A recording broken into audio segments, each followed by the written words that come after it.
ইসলামের চতুর্থ খলিফা হযরত আলী রাদিয়াল্লাহু তাআলা আনহুর পর মুসলিম উম্মার খলিফা হিসেবে দায়িত্ব গ্রহণ করেন মুয়াবিয়া ইবনে আবু সুফিয়ান। দীর্ঘ ২০ বছর তিনি খেলাফতের দায়িত্বে ছিলেন। শাসক হিসেবে ইসলামের অনেক নীতিমালা থেকে তিনি সরে আসেন এবং উম্মার সাথে বহু ব্যাপারে বিশ্বাসঘাতকতা করেন। তিনি নিজের পরিবার ও গোত্রের লোকদেরকে খেলাফতের গুরুত্বপূর্ণ দায়িত্বে পদায়ন করেন এবং সম্পূর্ণ নিয়ন্ত্রণ নিজের হাতে তুলে নেন।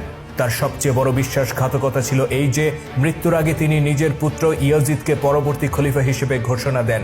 তার এই বিশ্বাসঘাতকতার ফলে উম্মতে মুহাম্মদের সীমাহীন কোরবানির বিনিময়ে গড়ে ওঠা ইসলামী খেলাফতের নিয়ন্ত্রণ চলে যায় একটি পরিবারের হাতে এবং খেলাফতের পরিবর্তে সৃষ্টি হয় সালতানাত বা রাজতন্ত্রের ধারা। মুয়াবিয়ার পুত্র এজিদ ছিল প্রচণ্ড দুশ্চরিত্র আর দুরাচারী ব্যক্তি। মদ্যপান সহ ইসলামের শরিয়া বিরোধী বহু কাজে সে লিপ্ত ছিল। তথাপি মুয়াবিয়া মৃত্যুর পূর্বে নিজের অযোগ্য এই সন্তানকে খলিফা হিসেবে ঘোষণা দেন। ইসলামী খেলাফতের সকল গভর্নর ও গুরুত্বপূর্ণ ব্যক্তিদেরকে দামেস্কে নিজের প্রাসাদে ডেকে এনে এজিদকে মেনে নেয়ার বায়াত আদায় করেন মুয়াবিয়া। কিন্তু বিশ্বনবী হযরত মুহাম্মদ সাল্লাল্লাহু আলাইহি সাল্লাম এর দৌহিত্র ইমাম হুসাইন রাদিয়াল্লাহু তাআলা আনহু সহ মোট ৪ জন গুরুত্বপূর্ণ ব্যক্তি এজিদের বায়াত গ্রহণে অস্বীকৃতি জানান। মুয়াবিয়ার মৃত্যুর পর এজিদ সিংহাসনে বসেই ইমাম হোসাইনের মৃত্যুর পরোয়ানা জারি করে দেয়। ইমাম হোসাইন তখন মদিনায় বসবাস করতেন।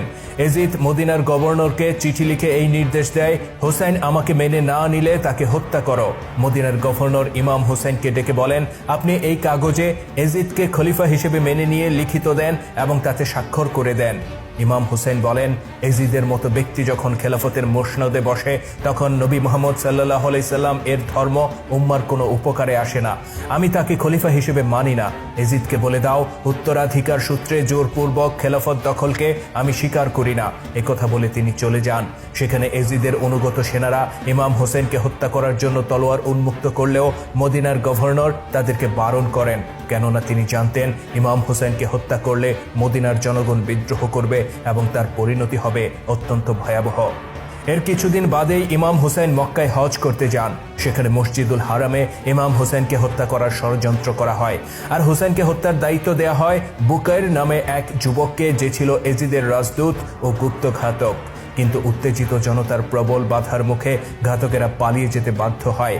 মূলত পবিত্র নগরী মক্কা ও মদিনার লোকজন এজিদকে খলিফা হিসেবে মানতে রাজি ছিল না।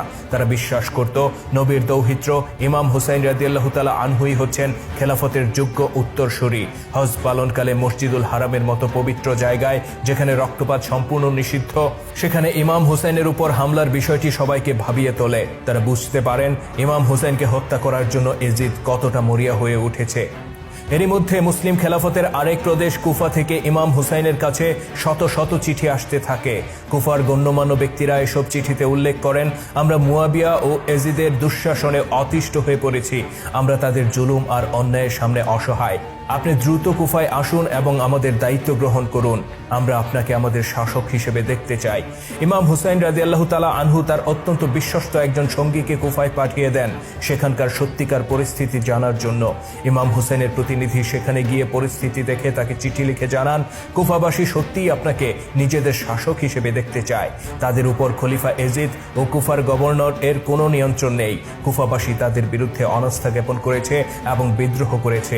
এই চিঠি পাওয়ার পর ইমাম হুসাইন রাদিয়াল্লাহু তাআলা আনহু কুফার উদ্দেশ্যে রওনা হন। তার সাথে ছিলেন নিজের ভাই আব্বাস ইবনে আলী, স্ত্রী ও পরিবারের লোকজন এবং অল্প কয়েকজন বিশ্বস্ত সঙ্গী। তাদের কোনো ধরনের যুদ্ধ প্রস্তুতি ছিল না।